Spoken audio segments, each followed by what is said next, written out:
আমার নানি ছোটবেলায় একটা তরকারি রান্না করতো। যখন মামা বাড়ি বেড়াতে যেতাম তখন ঠিক ছোট মাছ অথবা নদীর মাছ যখন কিনে আনতো নানা তখন হচ্ছে কোনো ধরনের মসলা বাটাবাটি মসলা ছাড়াই কিন্তু একটা তরকারি রান্না করতো। যেমন কাঁচা জিরা, তারপর হচ্ছে পেঁয়াজ, কাঁচামরিচ এগুলো কেটে তারপর সামান্য কিছু রসুন কুচি দিয়ে হলুদের গুঁড়া, ধনিয়ার গুঁড়া সব ধরনের গুঁড়া মসলা দিয়ে হাত দিয়ে এভাবে চটকে চটকে মেখে মেখে তারপরে সরিষার তেল দিয়ে সুন্দরভাবে মেখে একটা তরকারি রান্না করতো। তো সেই তরকারিটা খাওয়ার পরে একদমই অবাক হয়ে যেতাম। কারণ হচ্ছে কোনো ধরনের আদা বাটা, রসুন বাটা বা জিরা বাটা কিছুই দিত না।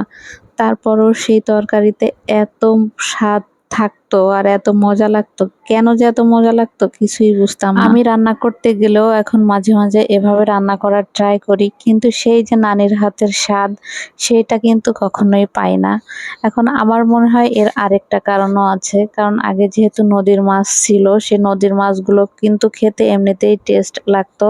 তো তখন এত মশলাপাতি না দিলেও কিন্তু ভালোই লাগতো আমার যেটা মনে হয়।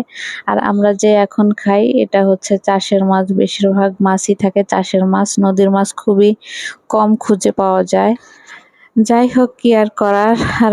কথা বলতে বলতে আমারও কিন্তু রান্নাটা হয়ে গিয়েছে। আমিও খুবই অল্প পরিমাণ মশলা দিয়ে ট্যাংরা মাছ দিয়ে আর ধুন্দুল দিয়ে রান্নাটা করে নিলাম হাত দিয়ে মেখে। খেতে ভালোই ছিল মোটামুটি। যে খুব বেশি যে স্বাদ ছিল এমন না, সেই নানির হাতের স্বাদের মতো আর স্বাদ থাকে না। তো তারপরেও ভালোই লেগেছে। তো এখন আমি হচ্ছে করলা ভাজি করব। সে করলা ভাজি করার জন্য পেঁয়াজ আর হচ্ছে কাঁচামরিচ একটু হালকা ভেজে নিয়েছি। তো তারপরেই আমি কিন্তু করলাগুলো দিয়ে দিচ্ছি। আর করলা ভাজি করার সময় সবসময় আপনারা ট্রাই করবেন ফ্রাই প্যানে ভাজি করার। ভেন্ডি ভাজি করার সময়ও ট্রাই করবেন ফ্রাই প্যানে ভাজি করার, তাহলে একটু এই পুড়ে যাওয়া ভাবটা কম থাকবে। আর এই তো আমি ঢাকনা দিয়ে ঢেকে দিচ্ছি কিছু সময়, পরে ঢাকনাটা খুলে রাখবো। আর তরকারিটার কালারটা এমন এসেছে, যেহেতু আমিও খুব একটা বাটা মশলা দেইনি, একটু ঝোলঝোল করেই রান্না করেছি, কারণ আলিফের বাবার পেটে গ্যাস হচ্ছিল অনেকটাই।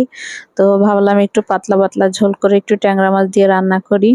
তো রান্নাটা হয়ে গিয়েছে, নামিয়ে নিয়েছি। এখন করলা ভাজিটাও একটু জালটা কমিয়ে দিয়েছি। আমার একটু পোড়া পোড়া করে করলা ভাজি খেতে ভালো লাগে, কাঁচা কাঁচা থাকলে ভালো লাগে না। তো এই জন্য আমি একটু ভাজা ভাজা করে নিব। আর ভাজা ভাজা করে নিলে কিন্তু তেতো ভাবটাও একটু কম থাকে।